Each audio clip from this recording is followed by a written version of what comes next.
I'm Flemming Friisdahl. I have been in the industry literally before had graduated from high school. My first job was working at Nordic Tours, literally cleaning the offices back then and taking out the garbage. And they used to smoke in the office back then.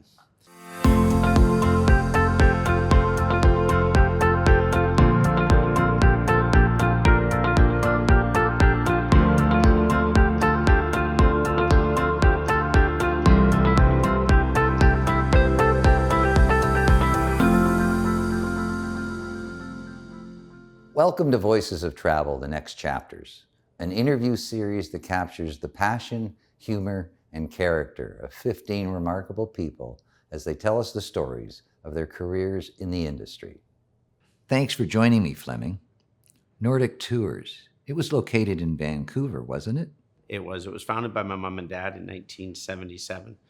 And then I worked there. My brother ended up opening up Network and Nordic Tours in Toronto. And I actually went off and delivered for all tours. There's something for the old people.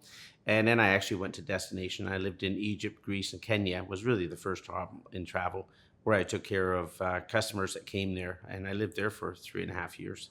What was it like to work in a family travel business? And I think the best part I had was that I lived in Egypt and Greece and Kenya, so it wasn't so bad. So having worked in the industry there, I never really worked with my family. I worked in that country.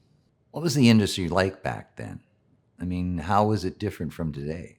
The industry, back when I started, I even worked for Sears Travel, and I worked there for 2 years. And I think that the big difference is people used to come in, they talk to the consultants, they would work with the consultants, they didn't go online, you didn't have internet. So the consultants were a lot more valued, I believe, at that time.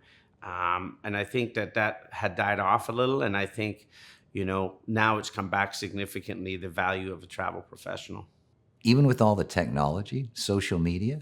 This sounds funny, but I think almost all the technology and all the social media has helped travel agents because there's so much noise out there. You don't know what's real and what's not. Is that a real review? Is that a fake review?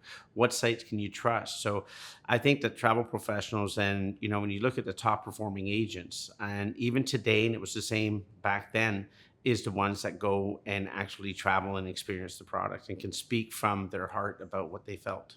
What's the biggest change you've seen in your time in the industry? Since I've been in travel, I think the biggest changes have been two things. One is the number of suppliers that have disappeared. When I started in the industry, even Thomas Cook, who I worked for, absorbed almost 17, 18 different companies. And they never came back. They just became part of Thomas Cook. And I think that's the saddest thing. The choices of suppliers have greatly diminished. And the second thing is the rise of home-based independent contractors has been huge. I remember going to Winnipeg at that time, TPI, and then when I was a supplier, I'd go and visit with them, and they were very innovative in what they were doing. And it was like people still thought of home-based agents as, women sitting at home in their pajamas and doing travel. Of course, that's completely wrong. And now it's almost 50 to 60% of the business in Canada.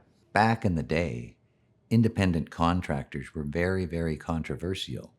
And I'm wondering why it has changed.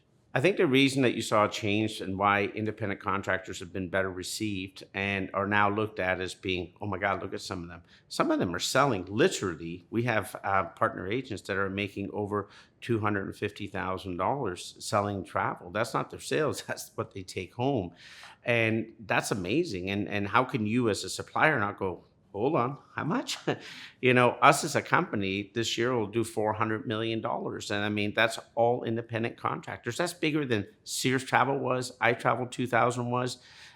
So I think people are really looking at independent contractors. And the other thing is, independent contractors aren't really just selling $6.99 to Cancun. They're selling that high-end product, which is very different than I think it was before. Changing gears a bit, did you have a mentor, someone that influenced your career? Wow, do I have a mentor that influenced me? Wow, this is going to sound really, really funny. I definitely, I worked for my brother for 20 years at Thomas Cook, and I had a lot of respect for him and what he did. there was a number of different CEOs that I worked for that taught me some great things. One of the best lessons I think I ever learned from one of them was, if you don't tell people what you've done, nobody will know you did it. So it's like you didn't do it. And what that talked a lot about was, go out and praise what you've done. Don't be ashamed about it. Don't be arrogant about it, but tell people if they don't know. And that's why you see us do a lot of things that talk about what we've done. And I think it's worked to my advantage in doing that. But also, it's going to sound funny, I've learned so many things not to do that's probably helped me more, watching companies that were, I thought so much of the CEOs, and then I watched them and I'm like, my God, they're a bouncing ball. They're here one day, they're the other day. They're the shiny ball people, and they're never going to be successful. So I'm curious, what did you learn not to do? And not to follow the shiny ball. What that means is that if you're going down a path, don't change the path unless it's the wrong path. But don't suddenly believe, oh, that could make us money too. And then you go there, and then, oh, that could make us money. And then you go there. And that's the shiny ball. And I've seen so many companies lose focus because they had a great idea. And it probably was a great idea. But the problem is, you can't do 100 great ideas. You can do 2 or 3 exceptionally well. There have been many events that have bounced the travel industry around, and I can give you a list. Y2K, cuts and commission caps, 9/11, SARS 1 and 2, COVID. And I'm just wondering if you can talk about the external factors that have hit the industry and how it has managed to survive all of those shocks. Obviously, those kind of events, everybody thought when we went to 2000 that planes were going to fall out of the sky because the computers weren't set to go to 2000. They couldn't go from 1999. So there's no question. I think the one thing that I've learned is that it's in cycles. When COVID happened, which was probably the most influential that killed the travel industry or killed storefront locations, I think the biggest thing that I learned is keep your head down, come back, stay focused on what you're doing. We didn't lay off any staff during COVID. We kept focused. We believed in what we were doing, and we weren't panicking. And I think that's the number one thing to do, is don't panic, because it will come back. And look at it, come back. What about internal stuff? Now, you worked for a family company, but the mom and pop operations have disappeared. Is that something that's a sad thing? Is it something that just had to happen because of the maturing of the industry? The disappearing of mom and pop and the disappearing of certain kind of agencies. And, here's the surprising factor. Back when I was Thomas Cook, back in, 2012, 2010, everybody thought Sears Travel was going to take over the world. CAA was going to take over the world. Flight Centers was going to take over the world. American Express, Carlson, Vaughan Lee. Yet all of them, except, of course, for CAA, is pretty much gone when it came to storefront. That blew me away. I didn't understand that. So you may think the mom and pa have gone away. I think the mom and pa has actually stayed. They just transformed into being more home-based. We just had 3 storefront locations that were mom and pa's have changed to go home. Here's, I think, where the problem lies. You're not seeing their kids get into travel like you saw me and my brother get into travel. You're not seeing that. So the problem with the industry, and what I believe is important, is getting people into travel. You're not seeing people in the age of 20 or 25 getting into travel. We are seeing the biggest increase in travel is people who are 45 and up. That this is always the career they wanted, but it was never looked at as being a profession. And now it is. And I think that's the biggest change. We've never been as busy with people coming into the travel industry, but not with 20-year-olds. They're all 45 and up. Technology has always been part of the travel and tourism industry. Has it had a beneficial impact? Can you talk about the impact of the internet and the growth of online travel? At the time, a lot of people predicted that it signaled the end of travel agents. What about social media? What about AI? I believe that technology and the impact that it's had on the travel industry is great. And I think that, and here's why I think that, is because if we didn't have technology, we couldn't find efficiency. If we couldn't find efficiencies, we couldn't be able to stay in the travel industry. The cost of margins have gotten to be very, very slim. You need to drive volume. So I'm not afraid of the technology. I'm not afraid of artificial intelligence. I'm afraid of some of the fraud, which is one of the issues that can come from this, where you can actually be watching a Zoom call and the person isn't the person, but it looks like the person and they're speaking like they're the person. That worries me. But what doesn't worry me is that the benefits it brings to travel professionals who take it on and learn how to utilize that technology to make themselves better, look stronger. I think that technology, for all the leaps and bounds, it's been outside the travel industry. You look at inside travel, you look at the reservation systems, you look at how you book. It's the same technology from 40 years ago. Like, it's not changed. So I think part of the reason that we've been fortunate is that we're investing a lot just in technology to bring easy forms, to bring easy ways to go in. And I think you're going to have to see that in the travel industry. So many agents I talk to, their agencies still send an authorization form and the clients have to print it out, try to find a scan. Who does a scanner? And then sign it and take a picture or something. So I think travel has not by any stretch kept up with technology. However, I believe part of that is because the consumers like talking to people. And even young millennials like dealing with travel agents because they know that all the stuff they can read on a computer screen, some of it's just BS. It's just not real information. So Flemming, I want to go back a bit. You've been on both the supplier and the retail side of the business. And I'm wondering if you can talk a bit about the supplier side and how things have changed in that sector over the years. I know you said that there are far fewer suppliers today than there were back in the day. Some observations. Having been a supplier most of my life, which I did for over 20 years of my life, I still consider myself a supplier. I know that sounds corny, but I do what a supplier does. I don't sell travel. I think the biggest change that you've seen with suppliers is that there's just so few left. And you're not seeing new suppliers coming out. The main suppliers that you see coming out right now are people who do FIT. FIT, of course, is combining air, hotel, cars, and tours and packaging it. You've seen 6 or 7 or 8 companies come out like that, but you haven't seen a new tour operator. So you've seen some airlines come in, but you haven't seen them take on. So you only now are left with not just Sunwing and WestJet, which is one company now, and then you got Air Canada Vacations, and you got Transat in Eastern Canada. So that used to be a total of probably about 9 companies. When you had Nolly, you had Alba, you had Sunwing, you had Dave Hardwin and Diane, and that's the biggest change. And I think personally, that's the scariest part because it reduces competition. And selection. Yeah, and selection, yeah. But the selection is only so many hotels you can go to in Cancun. There's only so many hotels you can go to in Puerto Vallarta or in the Dominican Republic. I think really the concern is pricing. And you've seen that when COVID ended and as slowly we went in, the pricing on average was up 75%. Like, that's huge. Now, I have to say, I'm not complaining because, of course, agents are paid a commission off the gross fare or off the selling fare. So they made 75% more, which is about time. So I think consumers were paying too little, but I still think you need a balance of the two. But that's the biggest concern I have is in the industry is that there's too few of that type of suppliers. Now, you've talked about younger people getting into the industry, and I wonder if you had a room full of students in front of you, what advice would you give them? Should they come into the industry? What do they need to know? What should their expectations be?